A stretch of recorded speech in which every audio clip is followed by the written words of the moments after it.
Welcome to People Unplugged, the podcast from the creative team at People Unboxed. I'm Westy, Digital Director at People Unboxed. This is the People Unplugged podcast. Hi, welcome to the show, everyone. So this month, I'm pleased to say that I'm joined by Gemma Nunn. Gemma is Head of Learning Design at Mint and a true accessibility enthusiast, I think it's probably fair to say. So to paint a bit of a picture, I was fortunate to hear a snippet of Gemma's recent presentation that she gave at Learning Technologies 2024 at London's Excel. If you weren't there, you missed a treat. Having said that, I was manning a stand next to the auditorium there. I was manning the Ben stand at the same time. So although I heard bits and pieces, I know that there were some real gems of advice that I missed too. So couldn't wait to get home, drop Emma an email and say, can you come on and chat all things accessibility, inclusion, design? So, and that's why we're here. So firstly, afternoon, Gemma, how are you? Hello, I'm good. I'm primed and ready to go. I've been mostly doing accessibility today, so my brain is bursting with stuff. So, any questions, ask away. Fantastic. That's great. So maybe we could start by hearing a bit about your journey into this industry. So how you got to where you are now, that sort of thing. Tell me a bit about you. Well, I actually started out in web development. I was a freelance web designer and developer for a couple of years, way back in the very early years of the internet. I remember GeoCities. And I remember having to design with tables. So, I've been doing this for a long time. And I kind of fell into teaching, which I think sort of happens for a lot of us. And I taught at a couple of colleges and universities up here in Newcastle for about 10 years. Primarily web design, development, games design, basically anything digital. E-learning came over again. I kind of fell into that. I was seconded during the summer break to the college's e-learning department just to kind of give them some assistance. And I was like, oh, this is actually, I quite like this. It's a combination of being a web developer and being a teacher. Sure. So yeah, I kind of fell into it. And that's when I really got into accessibility. I mean, I was very aware of classroom accessibility because a lot of the students I worked with had certain levels of neurodivergence. Art and design tends to be quite a draw for neurodivergent students. So I already had that sort of awareness in how to adapt the classroom. But when I got into e-learning, I was actually really shocked at how little it was considered within design and development. And that got me kind of reading about it and just kind of thinking about it in the terms of design and development. And here I am. I've been doing it ever since and driving everybody in my workplace crazy about it. Well, you say that, but I mean, we'll get into why this is. I mean, it is one of those things where you and I were chatting before we sort of pressed record on this, and I'd love to get to a world where it's not even a conversation you have with a client. It's, well, of course we're going to build accessibility and we just do. And that may sound like utopia, but you know what? Not so long ago, we were having those conversations, weren't we, about, so do you need this to work on mobile? And do you need this to be multiple? Those conversations don't even come up anymore because, well, of course it's going to work on mobile. And I know I'm running before I can walk a little bit here, but I'd love to be that world where, well, of course we just design one piece of learning and it's accessible for everyone. Why would we not do it that way? So maybe we start with that question, which is, why don't people do it? I think a lot of it is that people don't think about it. Fundamentally, when we design for ourselves. We kind of think of, well, if I can use it, other people can use it. And they don't really think much outside of that sort of very narrow scope. And that's where the accessibility issues start to come in, because we're designing for normal people, but normal is very subjective, and there is no statistical way to measure what is normal. Everybody's different, everybody's unique. But if we just design for that very, very narrow margin, we're missing out on a huge gap of people. So my thinking is, and I know there's a lot of people who are in accessibility who agree with me on this, and there's a lot of literature around it as well.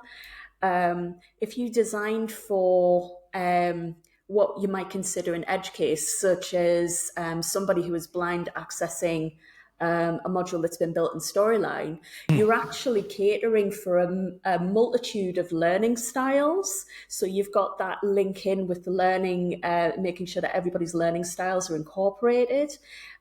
People who have low vision, people who are accessing it on mobile or in a quiet area, all of these things. You solve a problem for one person and you actually solve it for lots of people. And I've got some fantastic examples of bits of tech that we take for granted now, but we're actually started out as making things accessible. It's crazy, but we just don't think about it that way. But give me an example. Okay, so everybody knows what Alexa is, right? And Siri and all of that? Yes. Yeah. So I'm just waiting for them all to go off as you were saying it, but I've got my headphones on, I'm fine. Yeah, I would left speakers in the other room, so I'm a little bit paranoid there. But yeah, it's, you say the name and then you tell it what you want and then it plays the music, it finds an entry, it tells you a joke. But that technology, the basis of that technology was started out as making things accessible for somebody. Yeah. Somebody who, for example, couldn't operate a computer, had low because they couldn't see or they couldn't use their hands, stuff like that. And now it's something that we have in our everyday lives that we take advantage of. And I mean, the other one that we've got is captions. Yeah. Originally, for deaf people can't hear, but I mean, I am terrible for this. I'm a bit of a doom scroller on Facebook and TikTok at night. And of course, husband fast asleep next to us. Don't want to wake him up. So I've got subtitles on and I can read that. Yeah. But, I take advantage of that, but that was originally for people who were deaf. So, it's crazy. Now, do you know what? As you were saying that, and by the way, people can't hear, and it's not something I'm hiding by any stretch, but I wear hearing aids. So, I have, so it's not uncommon for us. It's not that I can't hear things, but obviously my hearing aids help that. But certain pitches is what I struggle with. So if we're watching TV, the chances are we'll have subtitles on. We just do, because it just makes it. I miss bits otherwise. I have two daughters. One's 19, one's 17, and to your point, I've not seen them watch anything on their iPads, laptops, whatever. They always have closed captions on. And I said, well, why? And they went, no, just the way it is. I just don't. So you're right. It's something that's been designed for that. Or that means one of my daughters on the way to her work, she can watch it on the bus if hasn't got her headphones on. And it's that whole thing of they may be designed for one thing, but actually they're really beneficial for everyone else. So yeah, exactly. And I mean, just kind of going a bit more about the captions thing. I was reading a couple of studies recently that suggest that having closed captions is very useful for helping neurodivergent people focus. Right. So they can read along with the text. There is also, it can help with people who have English as a second language. Yep. It can help them. Develop their literacy skills.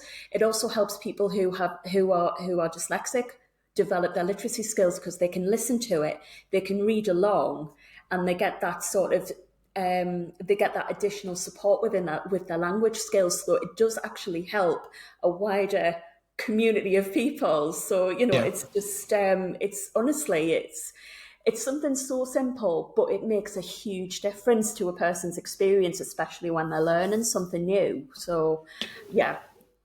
Gemma, earlier on you mentioned, you said, if we don't design in this way, we're missing out on a potentially a huge audience. And I know it's hard to put a figure on it. And one of the things I overheard in your session was, I think you called it the purple pound. So how big is that audience? Based, and this is me just remembering the statistics off the top of my head. Sorry, I've really put you on the spot. In the sort of the last year or so, they estimate there's about 1/5 fifth of the population has reported some form of disability. This could be a permanent disability or it could be a temporary one, because of course we don't think about temporary disabilities either when we're designing. We don't think, oh well, somebody might have a broken arm, they can't use the mouse for whatever reason, or somebody might be sitting in a tattoo chair for several hours and can't use their phone. This is something that I actually had a problem with a couple of weeks ago when I was getting done. Yeah, so it's potentially, like you say, it's this huge audience, and I'm sure we'll get onto it in a minute. And I'm here to ask the daft questions that other people listening will say, well, why didn't he ask that? So I'm going to ask those questions, and if they're awkward, I apologise. But it's okay. I think when you say to someone, talking about we need to design for disability in mind. Oh, sorry. We need to. No, that's wrong. We need to design with accessibility in mind. That's a better way of putting it. I think in people's heads they mean, oh, you mean screen readers for blind people and subtitles for hard of hearing. But there must be so much more to that, because you've already mentioned sort of neurodiverse learners, and there's an awful lot to consider here, right? It's not just people with I'll quote, the obvious disabilities that maybe we think about. Yeah, it's the invisible disabilities that we don't think about. And possibly one of the most difficult accessibility criteria to try and design for, or area, is cognitive. Yes. But if you take into consideration the collection of the other three, motor, visual, oral, they actually help in that fourth area. So it's not just about screen readers, it's not just about captions. I did a talk at Learning Technologies last year on accessibility, and the title of the talk was, "It's not just about screen readers," because it's not. And in there, I was talking through some ways in which accessibility goes beyond making sure that a screen reader can pick it up or it's got captions. There's other things you can put in there, such as looking at colours, for obviously colour blindness. And variations of low vision. I'm actually I have really bad eyesight, and if I take off my little bit of assistive technology, sure, yes, yeah. I can't actually see now. I'm really that very, very visually impaired. Right. So I am basically, if I don't have my glasses, I'm in deep trouble. Right. But I actually use screen readers. And I do use magnification settings as well, especially when I'm reading big documents, mainly because I do find it hard to focus, even with my glasses on. And also the type of learner that I am, I like to listen. I like to when I was a little kid, I used to love listening to those storybooks on tape, and I'm still the same. I have, many, many books on Audible. But that's just the way that I take in information. But also, as I'm getting older, my eyesight's getting worse. Right. So, and just kind of segueing into this, when we're designing for accessibility, we're also designing for an aging population, because everybody's abilities will change over their lifespan. And that's something that people don't think about, because you think, I'm going to live forever, it's going to be great, and it's like, no. That's you've absolutely got you've as you were saying that, I thought, do you know what? Why have I never thought of that? We design. So, firstly, you're right. I think we design for us, and secondly, you're right. Even if we were designing for the learner, we're designing for the learner today, but potentially they're going to have different needs further down the line. So, I love that. You're absolutely right. So. Let's start from the beginning. Let's say a client's commissioned you to write a course for them. I don't know, you can make up a topic, whatever you want to do. Can you walk me through the process you go through in designing that, ensuring you're keeping accessibility in mind? And before you answer that, I know this is a very long question. Do you write the course, and are you still in that position where you're thinking, right, is it okay? Is it accessible? Is it accessible? Is it, or do you write the course and then you go back and add that bit on afterwards? Because that's what it feels like a lot of people are doing, whereas it almost feels the wrong way round to do it that way. And So take that's, me through the process. yeah, you would be correct. I think that the way that a lot of people do design courses at the moment, and this is something that I was guilty of until I learned differently, is that they will go back and retrofit e-learning or any kind of learning with the accessibility stuff on there. We need to change the paradigm. We need to shift that and think more about, and this is going back to what you were saying earlier about mobile first. I remember when the mobile first thing came in, I was still teaching, and I had a summer to recreate an entire module that I was teaching on designing for mobile first. It's a similar situation here where we need to think about accessibility first. So it is very much that let's look at the content. Okay, let's look at the interactions that we could use for this, the ways we could explain it. Okay, what have we got in our little bag of goodies that could make this accessible? Let's think about the learning styles of how we could use that accessibility to not only make it accessible, but also to help cater to a lot of people's different needs when it comes to learning, because inevitably there is going to be that crossover. Say, for example, you might have I'm pulling an example of a project that I worked on recently here. We had a course where it was talking about a particular topic, and what they wanted is they wanted a mix of visuals, some mini sound bites or podcasts, and some text-based activities. So what we ended up doing is we did these little sound bites with like a podcast and a little bit of a visual. Included with that, we had the transcript to describe what was going on, because transcripts are not just for oral; they're also they're mainly for deaf-blind, so they can get everything.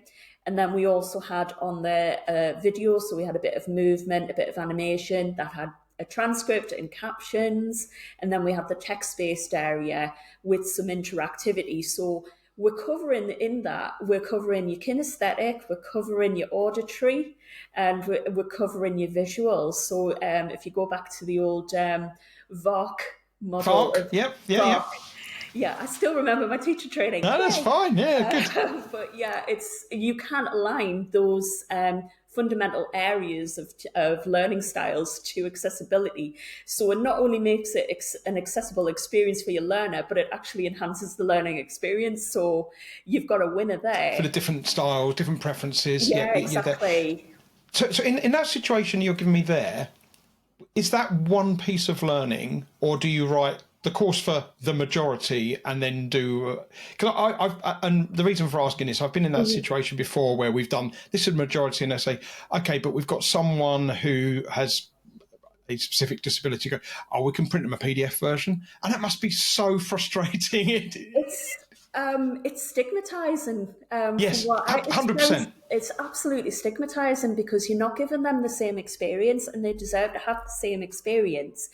All it is it also makes that person feel like they're the problem, and that's not the case. It's we've had to make allowances for you. That's how it absolutely. Yeah, it's the disability is not the problem. It's the design that's the problem. We can't change the fact that a person has a disability. It's just the way it is, but we can change the design. Love that. Gemma, and maybe I don't know if you can or can't, and don't mention any client names for goodness sake, but do you find when you're going in and having those initial conversations that clients are asking you for content to be accessible, or are we still in that position where we're having to say as designers, I'm assuming you want this to be accessible, right? Do we still have those conversations, or are we seeing I know it's like turning around an oil tanker, but are we seeing a change in that yet? Unfortunately not, in my experience anyway. We do have a few clients who are very on the ball with accessibility. They're very excited about it and they're very supportive of it. Yeah. But on the other end of the spectrum, we've got clients asking, well, what's accessibility? And that's really troubling for me, because it's so important, especially with the European Accessibility Act. if you're wanting to do business with EU countries, because obviously we're not in the EU anymore, but if we're creating learning for countries who are members or doing business with countries that are members, we need to take that on board, because that's going to be a very specific bit of legislation that we need to adhere to in order to successfully do business with those countries. And if we don't, then there will be penalties, Sure. financial ones, and obviously this is something that we should be doing. It's not just the right thing to do; we should be doing it anyway, Yeah. because everybody's got a fundamental right to an education. And by not making a piece of content accessible, we're denying somebody a basic human right, which just doesn't sit well with me. Everybody's got a right to an education. With your experience, obviously you can design with accessibility in mind. I keep saying it like that, but in my head, when talking to you and listening to you and knowing, the way you work, I'm not even sure you do design with accessibility in mind. You just design, and it happens to have accessibility in mind, if that makes sense. Yeah. And I mean that as an absolute compliment. So please do take it in that way. Yeah, so, I have. Thank you. What's the blocker? Is it that people perceive it to be more expensive, or that we don't need that because there's only a small. What is the blocker there? It's all of the above. Some people think, accessibility is going to be expensive to implement, right, or it's going to be a lot of extra work, or they don't really understand it, or they don't understand the benefits of it. And they also don't understand the legalities behind it, and the effect that it might have on the mental health well-being of the people who are accessing it. Because one of the things about making non-accessible content, from a usability point of view, if somebody can't access something, they think they're the problem. I'm too stupid to do this, or this is really frustrating. And the charity Scope, the disability charity, they actually did a study about this a couple of years ago, where they got feedback from people who were accessing various things online during the pandemic, and how the lack of accessibility made them feel. And there were words like isolated, alone, stupid, excluded, all of that. And those are just, it's a horrible thing to hear about. That's really awkward. Yeah, that's not nice. That's really awkward. Yeah, that's especially terrible. During the pandemic as well. And I think the pandemic has given some people a wake-up call, but we're not there yet. We're not talking about it enough. And I mean, I think I was the only person at Learning Tech this year who was actually talking about it within a seminar setting. I don't know about the conference, but definitely within the opening seminars, it was just me. I think yours was the only title that didn't have AI in it, wasn't it? Yeah, that as well. Yeah. It's not all about AI. I think it is. Anyway, no, you're absolutely right. I think you could probably count it on one hand the amount of people that were talking about accessibility. And to your point, even talking to clients about it, with our Bento Bot app, we say, and obviously it's fully accessible, and they go, "What, you mean it works on mobiles?" It's just a bizarre conversation. You're like, no, that's not what I mean at all. And you start explaining to them about, some of the, some of the regulations and some of the standards that are met, and I swear, people just sort of glaze over. So we're designing with accessibility in mind, and it's not just about, we'll chuck some closed captions on. How do you test this stuff? So you've just said to me about, you could take your glasses off. So perhaps, you do have that ability, and I'm sure I'll take my hearing aids out and I'll be able to tell you that I can't hear it. But things like screen read, and apologies for my ignorance on this, but things like screen readers, keyboard navigation, are there lots of different types of screen readers, or you can't test for every scenario, surely? So let's say you've designed this bit of learning. How do you then test it? Do you have people with accessibility, needs that can help you test that? How does that work? It's a tricky one to try and test as well, because obviously you don't. Ideally, in an ideal world, we would have external testers who would test the product before it goes out. Yes. But how often does that actually happen in real life? It usually falls to the dev team that created the piece of content to do the testing. Sure. And also, again, this is going back to sort of thinking about the mobile first design, and then, of course, going back to the early days of web design. So many different browsers, so many different ways of accessing the internet. You can't test for them all. You can't optimize for them all without testing absolutely everything. And that's Yeah. going to add additional production time to do bug fixes. I mean, I remember when Do you know, going before you online in give the your example, 90s. I'm laughing because I remember Windows mobile phones. That's all I'm saying.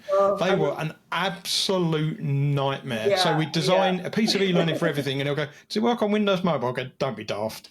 It was just sorry, I interrupted you there. Oh, it's all right. It's all right. But basically, I remember. Do you remember the browser Netscape? I'm showing my age Yes, here. yes, Netscape I'm Navigator. showing my Yep, age here. But I remember there was sometimes you're aging me websites. there, aren't you? You've made an assumption about age there. Well, Anyway, no, I'm no. quite happy to pronounce that I am in my I 40s do and remember it. loving it. Indeed, I do. You know, and I remember it coming on a CD. But anyway, that's another story altogether. Oh But yes, yeah, and AOL as well. yes, yeah, But yeah, there used to be some sites would have a little note on the bottom saying this site is best viewed in Netscape or Windows Explorer.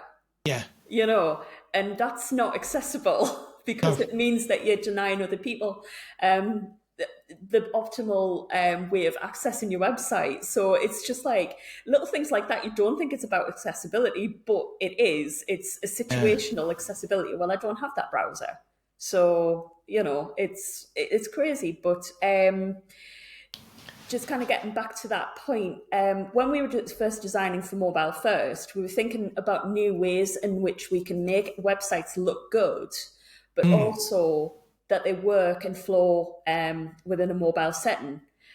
And then that's when responsive design started to come in, and I remember that being a bit of a change in well, it was a massive paradigm change in web development Sure. because we were going from first we went from tables to CSS, and then we went to CSS3, and then we were using frameworks and all that. And the same thing needs to happen in e-learning. But from a lot of people who get into e-learning unfortunately don't have the same kind of background as I do. I'm a bit of a unicorn because I've got the web background, I've got the teaching background, and I've got the e-learning. So there is that package there. But I do understand that getting into thinking about the development side and thinking about how it works within the technology can be quite tricky for people. And ironically, the WCAG guidelines, which we use for checking accessibility, Sure. they're not actually very accessible themselves. Never are. So yeah, do you know what? So I'm gonna. I have to jump in at this point because it's Right. interesting you just said that, which is. I was going to ask this question later, but I think it seems quite pertinent to ask it now. Oh, So you're designing e-learning, and by the way, I'm sure you probably don't know, but I used to work for Kineo back in the day. So yeah, obviously an e-learning developer and provider. And it's interesting as you were talking there about using responsive design and everything. So Kineo created this thing called Adapt, which was exactly that. It was about adaptive, and moving stuff around for mobile. And that yeah, all came from going, does it work on mobile? And I swear back in the day, people were turning, yeah, it does, but as long as you turn your mobile landscape and then scroll through horizontally, you think, why? That's not the way it works. Nobody works in that way. nobody works like that. That's just really bizarre. But anyway, so then there were certain clients that spring to mind where accessibility was a big thing, which is great. The real kicker for me, and I still to this day haven't got over it, is all of this lovely content we were creating was all of the accessibility in mind. And then you look at their learning management system they're serving it up on, and that wasn't. And you're like, well, but how do you expect these people to find anything? Is there keyboard? No. There's no keyboard controls on the LMS. You think, to your point, that feels to me such a playing lip service to it and ticking it off and saying, well, we've got bits of learning. They've got closed captions, like it was ticking a box rather than having that learner experience in mind. I don't know if you've similar sort of stories or ideas. Yeah, it does seem for some from some organisations that I've worked with over the last sort of 20 odd years, um, it does seem to be a ticky box exercise. It's like, oh, it's compliant, it's fine. And one of the questions that I do get asked is, what is the minimum we can get away with? As if it's a kind of Yes. a dirty secret, or just a Yeah. how much can we get? It's not. It's a fundamental, really, really important thing, which if you have the right training in place and you spend just a little bit of time familiarizing yourself with, the basics of the WCAG guidelines, you can implement some really quick wins to make it a good user experience and accessible. But there is a lot of myths around implementing accessibility that need to be debunked. Yeah. It's not expensive. It's actually more expensive to retrofit e-learning with accessibility because you have to go back and change a lot of things and it might completely ruin the design. But if you bring it in from the beginning, if you think about accessibility before you even build a product, you get the content right, you get the accessibility in place and planned out, you then go into the build, and then in the testing area, I guarantee you will have less bugs and fixes to make with accessibility and with the content if you've got the design down first. And I think this is a bit of a failing. I don't know if that's the right word for it, but it's definitely more like a weakness within L&D is that we build to order. We just here's the content, here's the assets, go away, build it, great, we've got a course, buy, have some money, that sort of thing. But Yeah. what we need to be doing is we need to be talking to clients and saying, this is how we're going to design it. This is how we're going to make it an effective, engaging piece of content that you'll get a good return on investment, because obviously you're paying us money to build this, but if it doesn't do the job that it needs to do, then what's the point? That is not going to give you a good return on investment. So making it accessible not only covers obviously making sure that everybody can access it, but also we can cater to multiple learning styles and everybody gets a chance to view it in the way that makes them feel comfortable. I, as you were talking there, one of the things that came into my head was this idea of, we'll quickly build it and then we'll go back, as you say, and retrofit it. Even if that's every image in that course has to go back with alt text added to it later. For example. So I'm assuming with your role at Mint, there's obviously a lot of people coming together to build a course. So does it go as far as sort of collaborating with the instructional designers and maybe your developers and maybe your art guys and to say, okay, but so let's take the art piece as an example. So designing an image for you, or designing an icon for a course, or designing an image that's going to go in there. Do those people have accessibility in mind as well, when it comes to color contrasts and all of that stuff and fonts? And is that just the way it works now? It certainly is within Mint. I took over the role as head of learning design in January of this year. Previously, I was senior content developer. Right. But since I've come on board, it has been pretty much one of the main topics of conversations when I've been in dialogue with our team. And now everybody is aware of accessibility. We've had in-house sort of little workshops where I've talked through things, and I'm very much I'm not going to keep it all to myself. If I can train somebody on how to do it, I will train them how to do it. And then if they need to come back to me and check something, they can. But the idea is that we get the practice in. And that's what it is with this. It's practice. Yeah. It takes, once you get your head around it and you just keep putting it into practice, it gets easier for you to spot where there's an accessibility need. And it also makes it easier for you to fix them. And then when you're into the design part of it, it just automatically flows, and it just becomes ingrained within the process.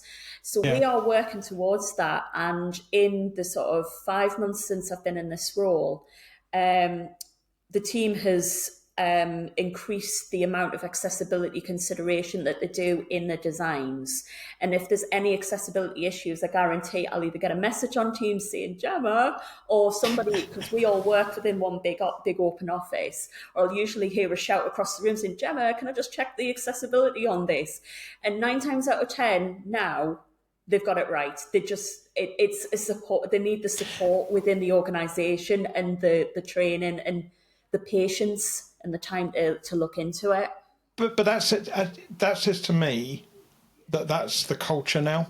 The fact that no one's having to go back and go, what about accessibility? The fact that they're calling you over and wanting to get it right, and that's the difference. I think there's a lovely quote, isn't it? Until you can take it down off the wall, it's not really a culture. That's your culture. Is that's just what you do? I absolutely love that. That's fantastic. Mm-hmm. I'm going to throw a real curveball at you now. Okay, bring it on. So you mentioned earlier about different cognitive abilities, and I get people are thinking, oh yeah, we get it when it comes to colour blindness, and I get it with again, closed captions or whatever it may be. How do you ensure your learning is usable for people with different cognitive abilities then? So what sort of, I appreciate we could spend a whole hour talking about exactly that, but give me some tips. What sort of things should I be considering? Well, it's a huge topic, as you said. Sure. And there are so many different nuances and diversity within that particular area, because obviously it's not just, learning disabilities, the neurodivergence, there's also the mental health aspect. But just to kind of give you an example, one of the reasons why we advise against having timers on quizzes and such is not just because it helps people who are using specific assistive tech, but also people who suffer from or people who have anxiety disorders. Sure. Yep. If they feel they're under a time pressure, that's going to affect their mental health. It's going to make them clam up and panic. So by just taking out the timed aspect or giving them an option to get extra time, that helps make the experience a lot better for them. And you see it on websites where you can order tickets for concerts, and when you're ordering the countdown, online, you've got 2 minutes to do this, and it's like, and it's like something as simple as that actually makes somebody's day a lot better. It makes them feel less anxious and less under pressure to perform. And I know with timed quizzes and timed exams, going back to my teaching days, I hated setting exams because I knew that a lot of my students were very practical people. They didn't want to memorize facts and then just put it on paper. They wanted to just do it. So I was quite a coursework oriented person, but there are some cases where you just got no choice. You've got to do an exam because the examining board said so. But you do have learners who get extra time. Say, for example, if they've got dyslexia, they can get extra time in exams so that they can complete it.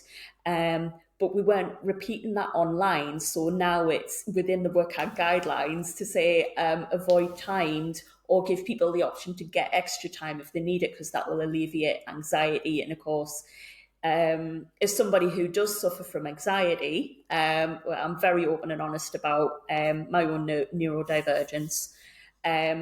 It does help a lot, because if you have a moment of really bad anxiety attack, that can ruin the rest of your day. Sure. And it'll also colour your experience of that particular website or app, and it might make you reluctant to engage with it again. So it does have a knock-on effect. It's kind of like a row of dominoes. You tip one, and then the rest of it goes down. So, but as I say, these are things that people don't think about. Really, really like great examples. I've got 2 more questions for you. Go on then. What's the biggest challenge you face in creating accessible digital learning material? What's the one thing that you think, I really wish I could help this group of users more, but we just can't yet? I think in an ideal world, everything would be 100% accessible.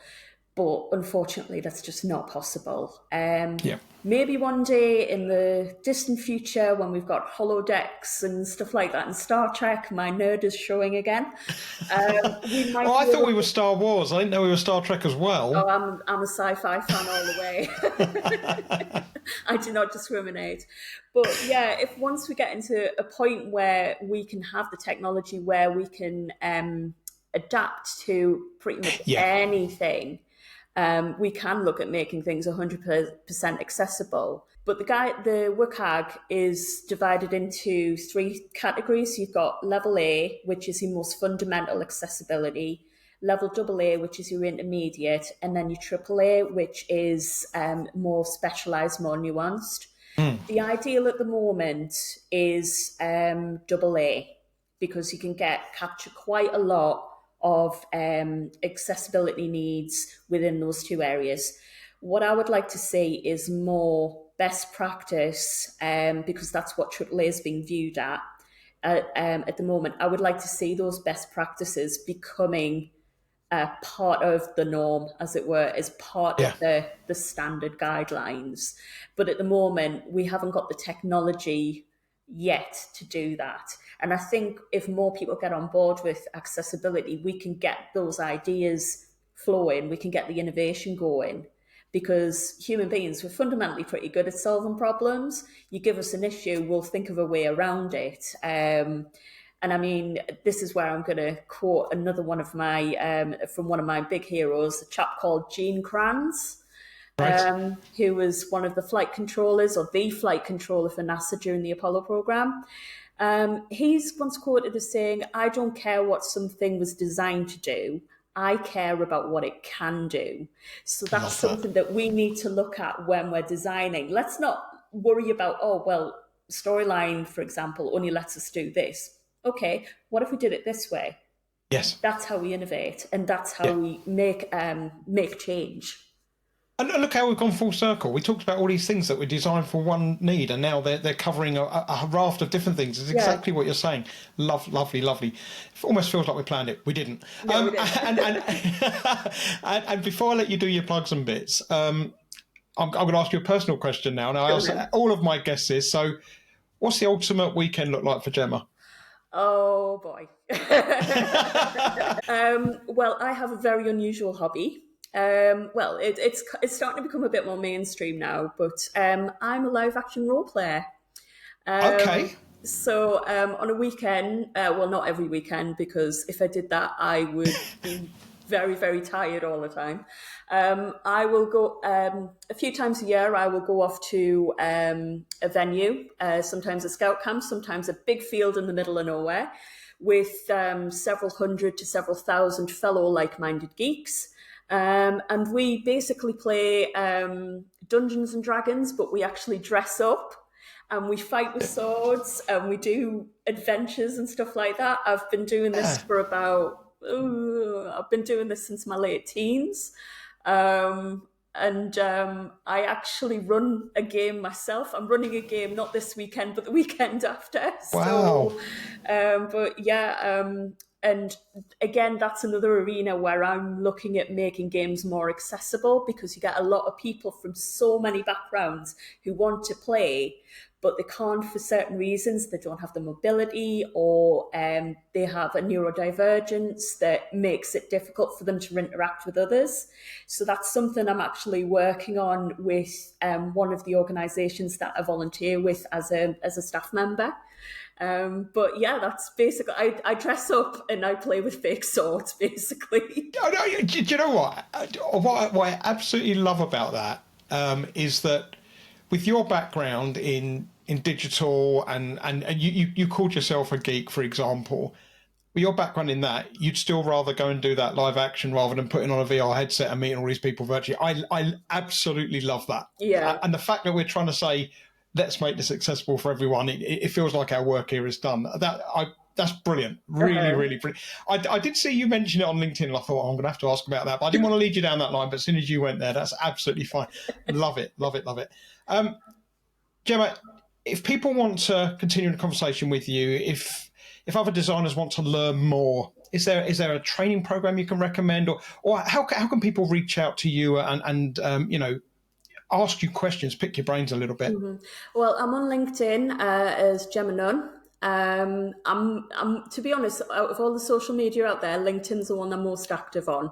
Okay. I don't really do Facebook or anything like that these days. Apparently, it's for old people, or so says mine. So says one of my younger nieces. So yeah. So we'll reach out to you on LinkedIn, LinkedIn. And obviously we can catch up with you. I'm sure we can go to Mint's website and I'll share links to all of that good stuff. Yeah, you can Fantastic. catch me up on Mint's website. Yeah. Brilliant. Gemma, thank you so much for your time. We'll do a little outro. We could have talked for ages, but I'm so glad that we had you on, because I wish I'd have stood and watched the whole of the presentation rather than the 2 minutes I got at LearnTech. So thank you for giving up your time. I really, really appreciate it. Well, the video's online if you want to watch it. It's on the Mint website. Brilliant. Even better. Well, that's a wrap for another show. If you've enjoyed the chat today, please follow us on Apple Podcasts or wherever you get your shows. If you want to find out more about how People Unboxed is helping learners stop forgetting, check out our AI-powered bite-sized micro-learning app, BentoBot, at bentobot.com. Until next time, take care of yourselves.